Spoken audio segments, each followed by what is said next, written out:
Olá, pessoal, tudo bem? Como vamos? Vamos gravar nossa aulinha aqui, então, agora de direitos reais. Agora a gente vai falar sobre propriedade resolúvel, propriedade fiduciária, superfície e servidões, tá? Essas são as matérias que a gente vai tratar para o pessoal da manhã, aula do dia 16 do dia 17, e para o pessoal da noite, na aula do dia 17 de junho de 2020, tá bom? Deixa eu fazer com vocês aqui. Vamos lá. Vou fazer.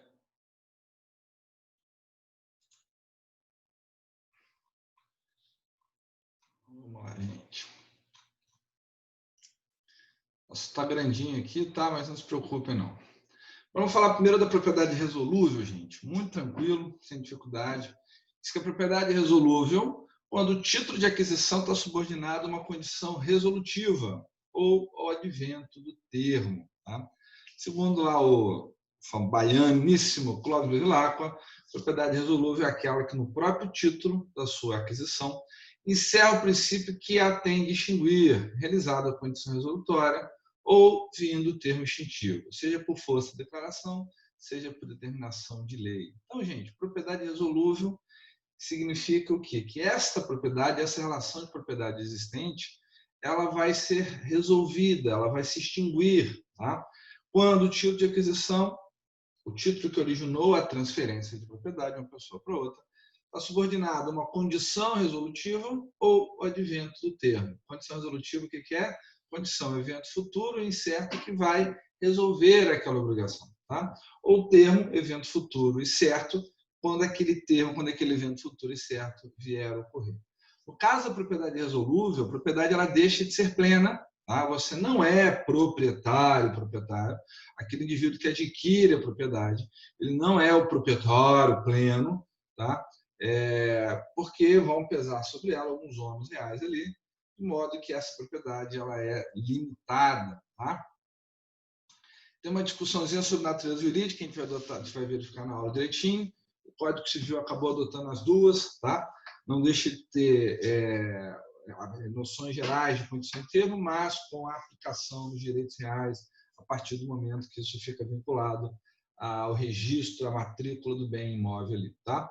As causas de resolução da propriedade podem surgir pelo advento de uma condição ou do termo ou por uma causa superveniente, tá? Então, pelo advento da condição ou termo, é o que está no artigo da lei, a condição ou termo referido consta do título, né, que constitui a aquisição da propriedade, de tal forma que o terceiro que adquiriu não poderá alegar surpresa. Então, vamos imaginar que o Joãozinho vendeu o bem para a Maria. Tá? Na transmissão de propriedade do João para a Maria, consta lá no título essa condição, esse termo. Se por algum esse título, evidentemente, para que haja transferência de propriedade, tem que ser levado a registro. Ao registro vai ficar condicionado na matrícula do imóvel também essa condição, esse termo. Se por algum motivo a Maria, que adquiriu do João, passar isso para o Guinho, tá? O Guinho não pode alegar surpresa, por quê? Porque isso está constando lá na matrícula. Exemplos, vimos no semestre passado ali o pacto de retrovenda, vocês amanhã viram com o professor Leonardo, tá? Pacto de retrovenda é justamente o que? O João vende o imóvel para Maria e fala, Maria, eu tenho um prazo aí decadencial de 3 anos, se eu quiser, se eu quiser, no prazo de até 3 anos, eu tenho o direito de reaver, de recomprar, retrocomprar, vou ser obrigado a retrovender o bem para mim. Tá? Outras possibilidades aí, quando a gente tem, por exemplo, num condomínio, tá? Falamos isso, num condomínio existe o direito de preempção lá, tá? O direito de preferência.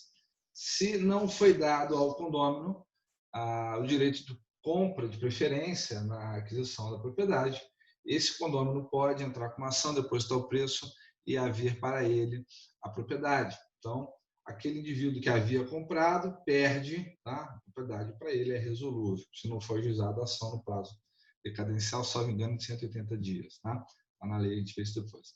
Alienação fiduciária e garantia, venda com reserva de domínio, doação com cláusula de inversão, venda com tempo sob condição resolutiva. Trataremos disso também. Tá? E a outra possibilidade que vai vir é a resolução da propriedade pelo surgimento de uma causa superveniente. Tá? Artigo 1360, se a propriedade se resolver por causa superveniente, o possuidor que tiver adquirido por título anterior à sua resolução será considerado proprietário perfeito, restando a pessoa em cujo benefício houver a resolução, ação contra aquele cuja propriedade se resolveu para ver a própria coisa ou o seu valor. Então, por exemplo aí, se alguém recebe um imóvel em doação, eu recebi esse imóvel em doação, o João me doou o imóvel, tá? Recebi em doação. Depois eu vou e vendo este imóvel por o Guinho. Tá? O adquirente será considerado proprietário perfeito, o Guinho. O Guinho é proprietário perfeito. Se posteriormente o doador, João, revogar a doação para mim por ingratidão. Tá? Embora se permita a revogação, não pode ela prejudicar direitos adquiridos por terceiros. Nesse caso, o que vai acontecer? A partir do momento em que eu fiz alienação ali para o Guinho, tá? Como se trata de causa superveniente, o adquirente não poderia prevê-lo, o Guinho não poderia prevê-lo.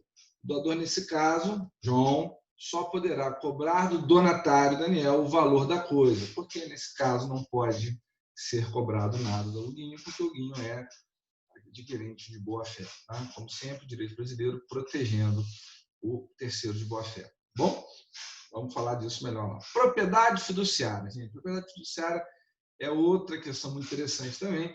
Está lá no artigo 1361. Considera-se fiduciária a propriedade resolúvel de coisa móvel infungível, coisa móvel infungível, que o devedor, com escopo de garantia, transfere ao credor. Gente, propriedade fiduciária é muito simples. Tá? Que é muito simples e tem muitos reflexos jurídicos. Isso daqui a gente vai ver. Propriedade fiduciária, gente, é basicamente o seguinte. Ela surgiu porque a gente tinha aqui, em geral, apenas 3 possibilidades ali de garantia. Tá? A vida moderna, a complexidade da vida moderna gerou a necessidade da criação de novos instrumentos de garantia, ao lado daqueles de cunho tradicional. Antigamente só tinha o penhor, a hipoteca e a anticrese. O penhor, o que é? Eu tenho um bem móvel, coisa móvel, eu quero arrumar um empréstimo, e eu pego essa minha coisa móvel, dou essa minha coisa móvel ao financiador, lá, ao banco, por exemplo, para que o banco me empreste uma quantidade de dinheiro, e esse meu bem imóvel fica em garantia com o banco. O que acontece? Eu perco a posse direta do bem e essa posse passa, a posse inteira passa para o banco fica de posse disso aqui lá, e eu fico sem a posse. Tá? Então, o que eu quero? Espera aí, eu preciso usar o bem. Não pode, o bem fica na guarda do banco. Tá? Bom, não dá. Hipoteca só para bem imóvel. E anticrese prevenindo a utilização do bem para gerar os frutos. Lá. Então, ficava ruim, então a gente precisou criar uma outra forma de garantia, tá? Que garantisse ao financiador, ao agente financeiro ali, né, que estava emprestando dinheiro, uma garantia do empréstimo feito. Então, criou-se ali, lá na Lei de Mercado de Capitais, alienação fiduciária e garantia, pela qual o devedor transferia por venda seus bens ao credor, com a ressalva de recuperá-los se dentro de certo prazo ou sob dada condição, efetuar o pagamento da dívida. Enfim, o que eu quero fazer? Como é que funciona isso hoje? Isso aqui é um veículo, por exemplo, tá? Um bem imóvel infungível, tem um chassi, tem tudo direitinho. Então, eu vou fazer a aquisição, quero pegar um dinheiro para comprar emprestado esse meu veículo aqui. Então, como é que a gente faz? Eu tenho dinheiro? Não, eu vou ao banco. Falo, banco, me empresta aí 20 mil reais, 30 mil reais para eu comprar o veículo? Empresto. O que eu faria antes? Eu tinha que dar esse veículo para o banco, ficava lá no banco, depois que eu quitasse, eu pegava de volta. Então, essa nova maneira de se financiar, o que acontece? Eu fico com a posse, tá, direta do bem, só que a propriedade e a posse indireta ficam com o banco. Eu fico com a posse direta do bem. A partir do momento que eu quito a obrigação, eu quito o empréstimo, se transfere para mim o que é a propriedade e a posse direta. Agora tem toda a posse e a propriedade. Tá? Então, basicamente isso, quando a gente fala de propriedade fiduciária. Tá bom? Depois, a gente teve uma lei, um decreto-lei 1969, decreto 911, tá? Que traz essa questão. Hoje, esse decreto ele foi revogado pelo Código Civil. Então, a questão da matéria de direito material está previsto pelo Código Civil e o direito processual ainda é previsto pelo decreto-lei 919. Tá? Vamos lá, então, gente.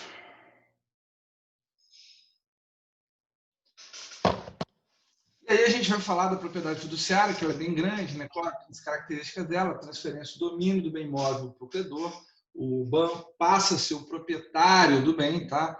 E é denominado fiduciário, uma financeira que fornece o numerário, em garantia do pagamento, permanecendo eu, devedor fiduciante, com a posse direta da coisa.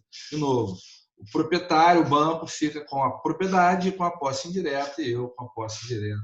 Tá? O domínio e a posse indireta passam ao credor em garantia. Não se dá a tradição real, mas sim pelo famoso constituto possessório. Tá? E daí por diante. Ver os modos de constituição, as formalidades que a gente tem, precisa ser forma escrita. Tá? O contrato ele precisa, particular ou público, conter diversas questões aqui, descrição da coisa, taxa de juros, prazo, total da dívida, enfim, ok? Se a aquisição do domínio, evidentemente, a gente sabe perfeitamente disso, que exige a tradição, que nesse caso é ficta, constituto possessório. Tá? O formalismo do ato completa-se pelo registro do contrato no TD, no registro de títulos de documentos, ou, em se tratando de veículos, na repartição competente, no DETRAN, tá bom? Anota o certificado lá na base de dados DETRAN. Então, o que significa?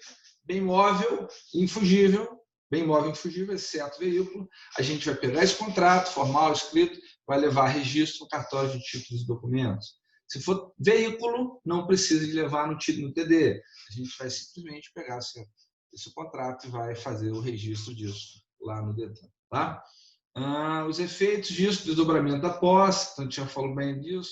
Eu, como devedor, eu vou fruir livremente do bem, posso fruir livremente do bem. Tá? Isso é ótimo. Direitos e obrigações do devedor, vai ficar com a posse, a partir do momento que eu pago tudo, eu reavejo para mim a propriedade plena. Tá? Se eu for deixar de pagar por algum motivo, eu tenho direito, dever de purgar a mora, que está todo o empréstimo, tá? Na eventual ação de busca e apreensão, receber o saldo, enfim, falaremos disso de maneira mais detalhada. Tá? Da mesma maneira, o banco também, o credor fiduciário, ele vai emprestar o dinheiro, tá? Ele é obrigado a deixar o bem conosco, assim, como fiduciante, né? Eu falo conosco porque eu não sou banco, enfim, ainda não sou, então a gente tem que nos colocar na nossa posição. Tá? Se o devedor é inadimplente, fica o credor obrigado a vender o bem, ele não pode ficar com o bem. Tá? Vamos falar aqui do pacto comissório, que é vedado no ordenamento jurídico de forma expressa. O que é o pacto comissório? O pacto comissório é esse credor ficar com o bem para si. Não pode, ele é obrigado a vender o bem. Tá? Vender o bem. Só que existe, gente, uma outra possibilidade que tem sido discutida pela doutrina, tem aí uma certa simpatia do pacto marciano. Tá? Vamos falar a diferença do pacto comissório proibido para o pacto marciano. Tá? E como é que vai funcionar no procedimento em caso de inadimplemento do contrato. Bom, a gente vai tratar disso direitinho. Veremos aqui alguns aspectos que a gente fala sobre o admétrico de jurisprudência. Tá bom? É mais ou menos isso. Vou parar por aqui para fazer a pausa para a nossa segunda matéria de quarta-feira ou do segundo tempo, pessoal da noite. Abraço.